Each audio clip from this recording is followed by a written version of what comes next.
So welcome everybody.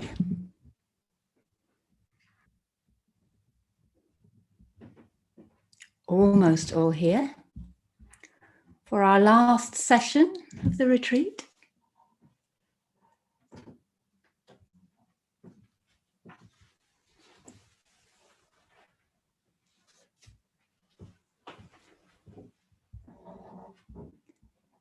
Okay, so what we're going to do for this last session, there's a really helpful aspect of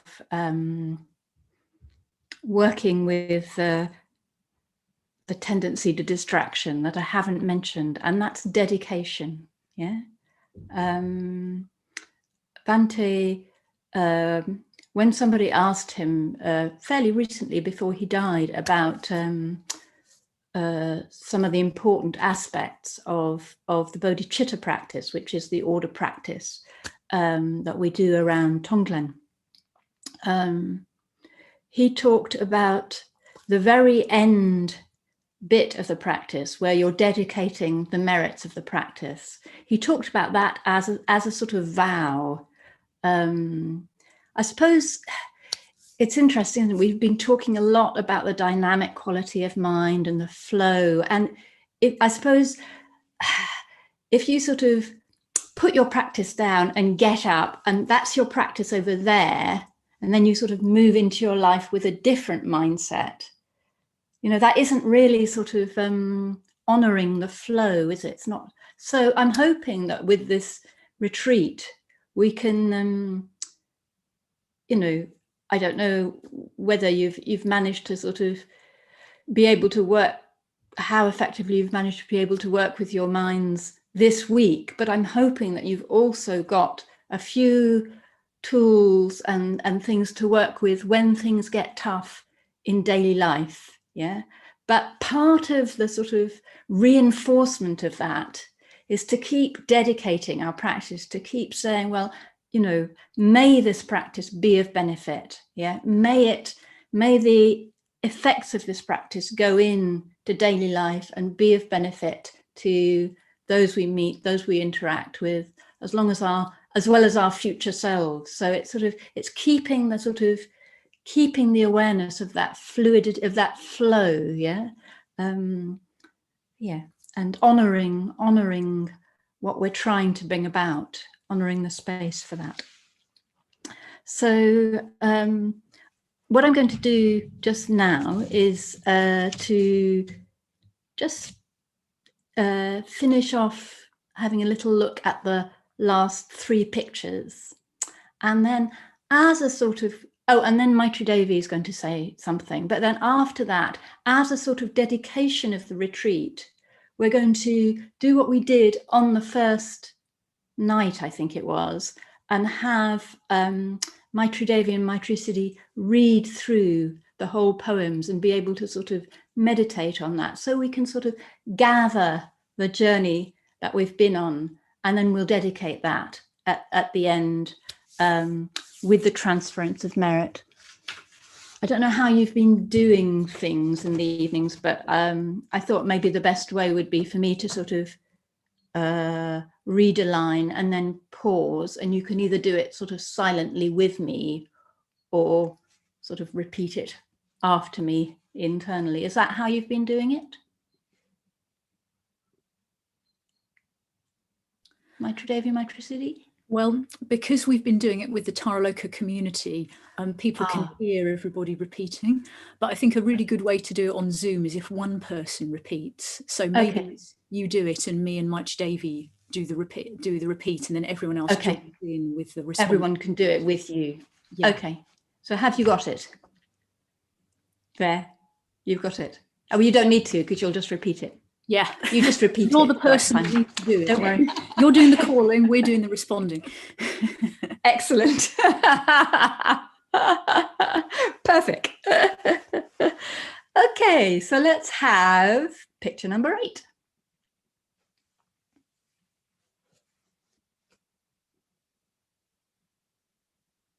Haha. It's a sort of circle. It is a circle. And the title is The Ox and the Ox Herder Are Both Forgotten.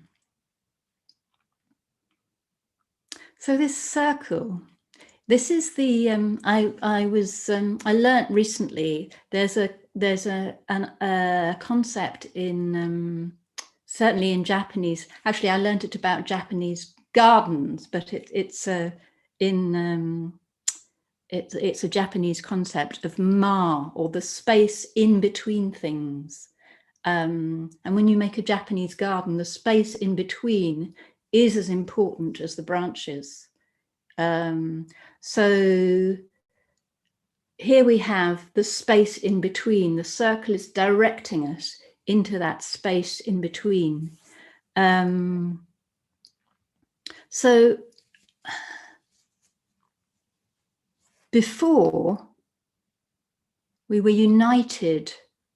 Well, let me read you the poem first, and then I'll unpack it a bit. Okay. The ox and the ox herder are both forgotten.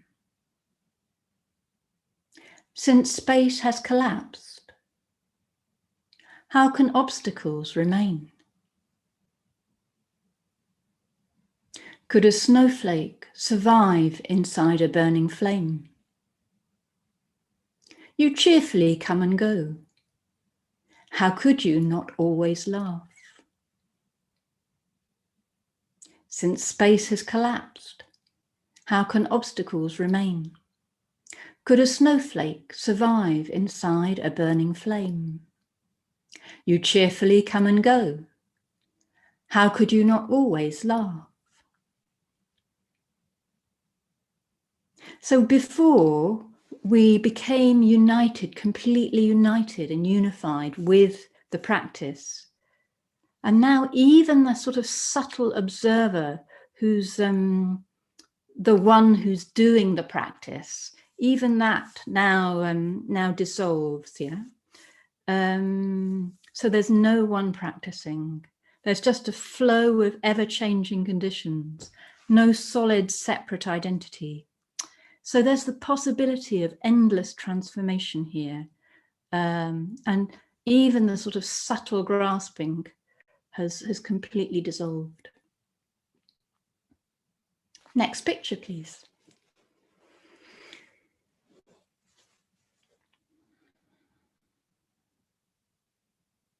Okay, number 9. Returning to the original place. I always remember with this one, don't know, the older ones amongst you might remember the Donovan song. First there is a mountain, then there is no mountain, then there is. Do you remember that one? So we're on the then there is now, yeah? Then there is, yeah? So yes, returning to the original place. So this is an emphasis on what I was saying this morning. You don't stop at the sense of emptiness, yeah? There's nothing that's taken away. Nothing is lost or missing from experience. It's all completely rich and full and alive and infinitely creative, yeah? So the mountains and the rivers haven't disappeared, yeah? They're fully and completely there, expressing, yes, what's more, they're expressing all the they're expressing all the lakshanas, they're expressing the fluidity and the wonder, but the ungraspability of experience. They're fully expressing that, yeah? Just in their nature. So there's really no split at all between all of our experience, yeah? Returning to the original place. My very own treasure is recovered. All those efforts spent in vain. It would have been better to be blind, deaf and dumb. The mountains and water are just as they are. So is the bird among the flowers. My very own treasure is recovered. all of those efforts spent in vain. It would have been better to be blind, deaf, and dumb. The mountains and water are just as they are.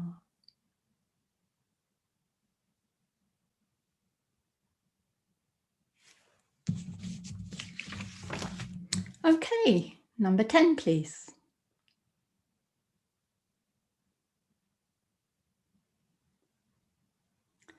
So here we have a laughing Buddha,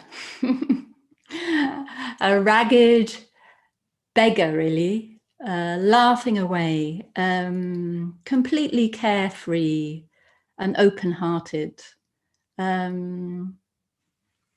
not really concerned about anything, and not, he's no longer subject to conditions. He no longer depends on external conditions for happiness and well-being. Yeah? So on the contrary, actually, his very presence, he's got this bag, I don't know if you can see it, but he's got this bag of goodies he's carrying. His very presence is sort of, he's spreading blessings, he's throwing blessings everywhere. The sort of, the qualities of a freed mind just sort of flow naturally from him. So he's definitely not prey to the worldly winds. He doesn't sort of, he doesn't care for reputation, praise, pleasure. Yeah. So just naturally and spontaneously responding to whatever's needed. Ragged and barefooted, you approach the market streets, even covered in dust. Why would the laughter cease? The bees and butterflies are happy because flowers have bloomed on a withered tree. Ragged and barefooted, you approach the market and the streets, even covered in dust. Why would the laughter cease? The bees and butterflies are happy because flowers have bloomed on a withered tree.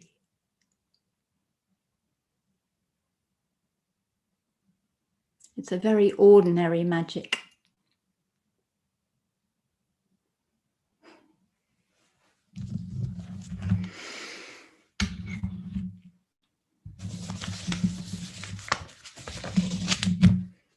Okay, so in a minute we'll just sort of conclude by sitting with the entire verses like we did at the beginning, but over to Maitri Devi, I think.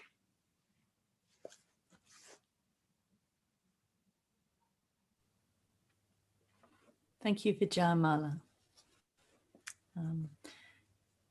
So before we do a final dedication, I just wanted to say a few thank yous so we can really bring that in as we finish this retreat. And obviously, my especial thanks goes to Vijayamala. Well, this is from all of the Taraloka community, and I think from all of the retreatants.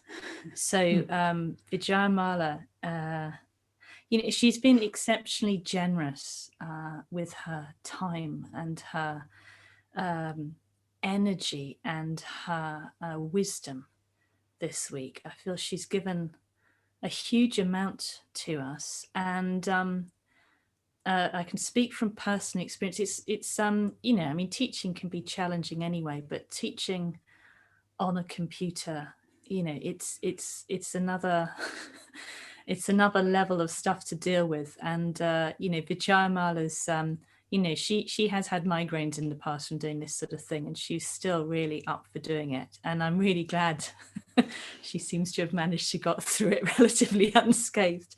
But just your willingness to give to all of us so fully and with such clarity and encouragement and warmth and kindness. I feel very, very appreciative. And I just want to add that she also managed to send the Taraloka community a cake in the post as well while she was at it. So we have been eating that today. Very nice. So she's a very talented woman. And that sense of abundance is coming off her a bit like that, the beggar in the marketplace there. Yeah, so thank you hugely, Vijayamala. Thank you very, very much. I also just want to take a few minutes just to thank, I think the groups, the daily groups have been a really important part of this retreat. I think particularly when physically we're all separated.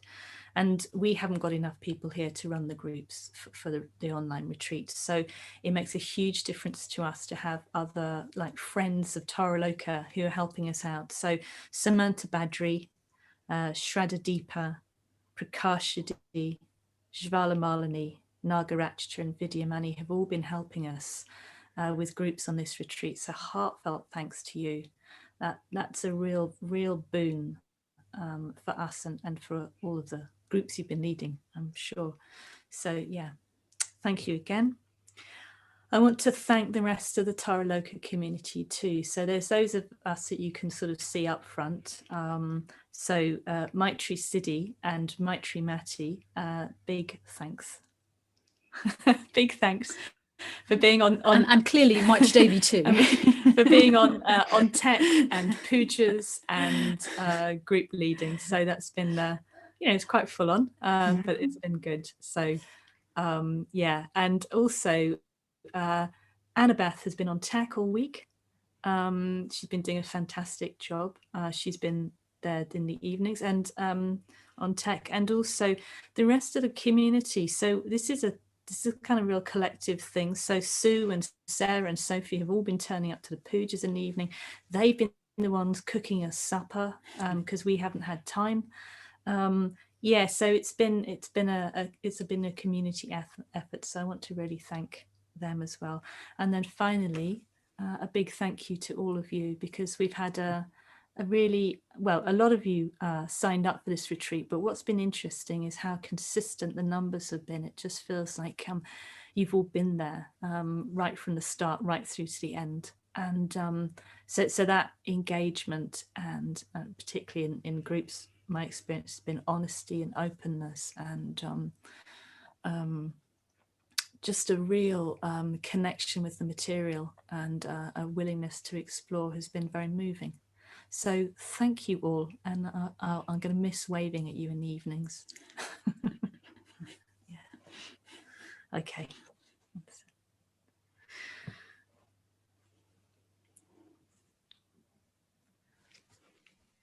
So now,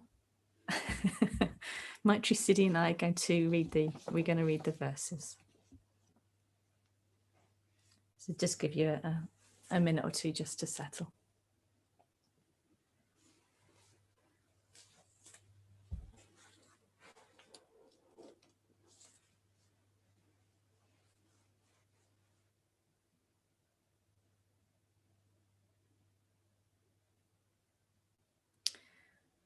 Searching for the ox. High mountains, deep waters, and a dense jungle of grass. However much you try, the way to proceed remains unclear. To alleviate this sense of frustration, listen to the chirping of the cicades.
seeing the footprints.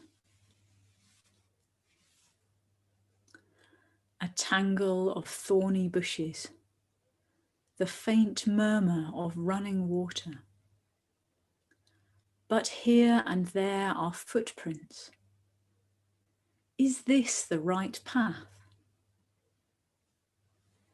If you want to pierce its nose and tie it up, do not rely on someone else's strength.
Seeing the ox.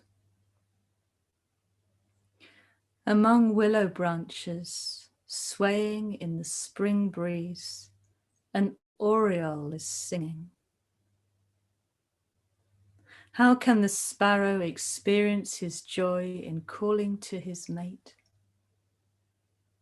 Isn't the moonlight glimmering in the forest my home?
Catching the ox. Advancing with difficulty, the ox's nose is pierced. But this fiery nature is hard to control. Dragged here and there, you stray through cloud-covered forests.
tending the ox,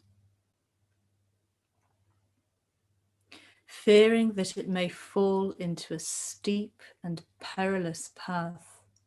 You hold it tight with whip and bridle, and with the strength of both legs, firmly hold your ground. Once past this critical moment, the ox comes, following you.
Riding the ox back home.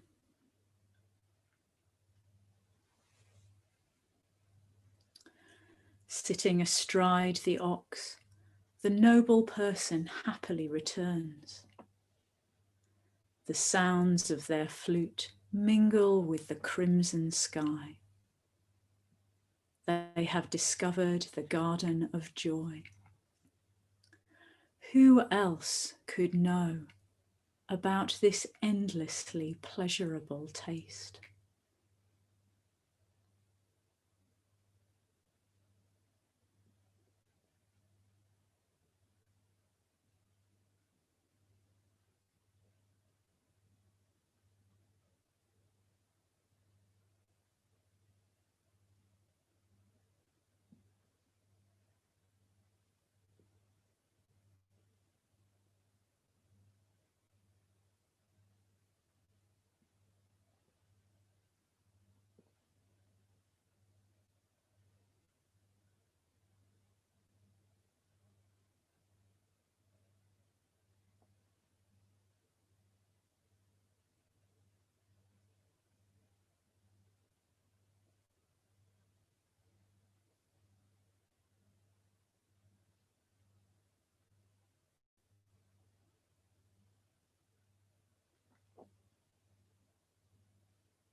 Forgetting the ox herder rests alone.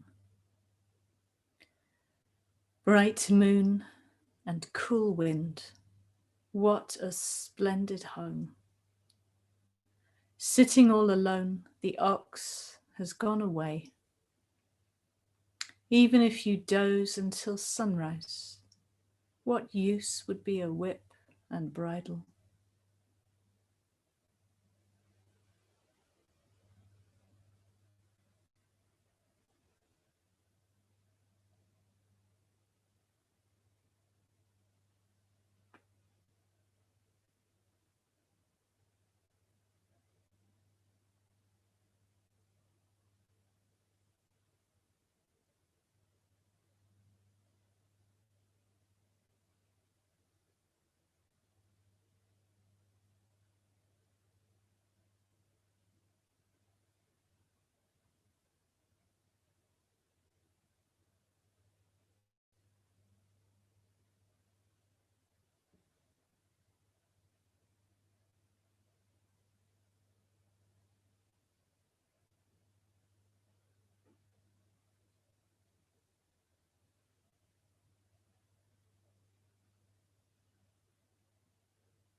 The ox and the ox herder are both forgotten. Since space has collapsed, how can obstacles remain? Could a snowflake survive inside a burning flame? You cheerfully come and go. How could you not always laugh?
Returning to the original place.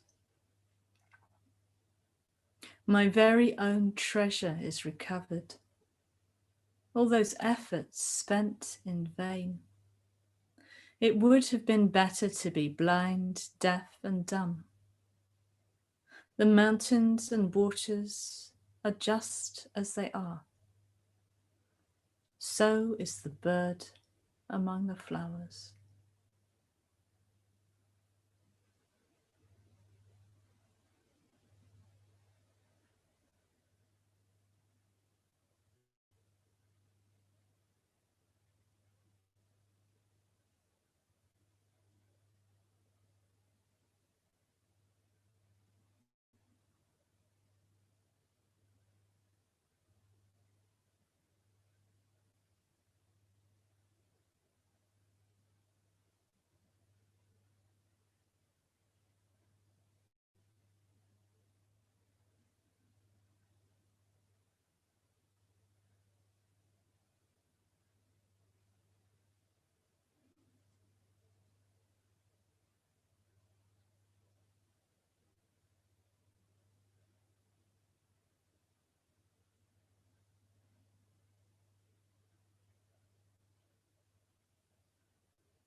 Entering the marketplace with bliss-bestowing hands.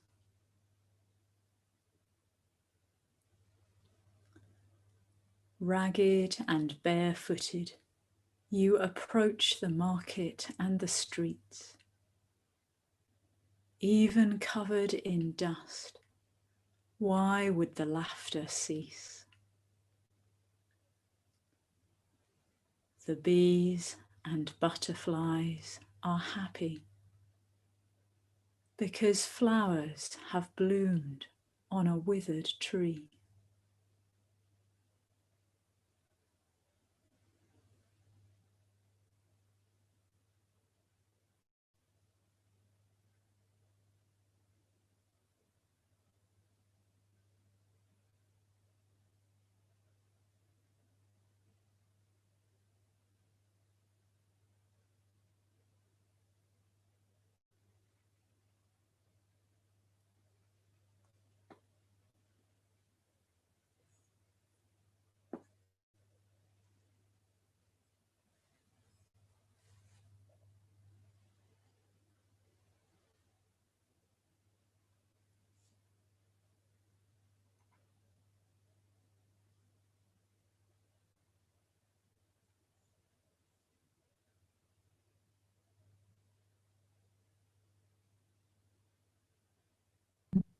transference of merit and self-surrender. May the merit gained. May the merit gained. In my acting thus. In my acting thus. Go to the alleviation of the suffering of all beings. Go to the alleviation of the suffering of all beings. My personality throughout my existences. My personality throughout my existences. My possessions. My possessions. And my merit in all three ways. And my merit in all three ways. I give up without regard to myself. I give up without regard to myself. For the benefit of all beings. For the benefit of all beings. Just as the earth and other elements. Just as the earth and other elements. Are serviceable in many ways. Are serviceable in many ways. To the infinite number of beings. To the infinite number of beings. Inhabiting limitless space. Inhabiting limitless space. So may I become. So may I become. That which maintains all beings. That which maintains all beings. Situated throughout space. Situated throughout space. So long as all have not attained. So long as all have not attained. To peace. To peace.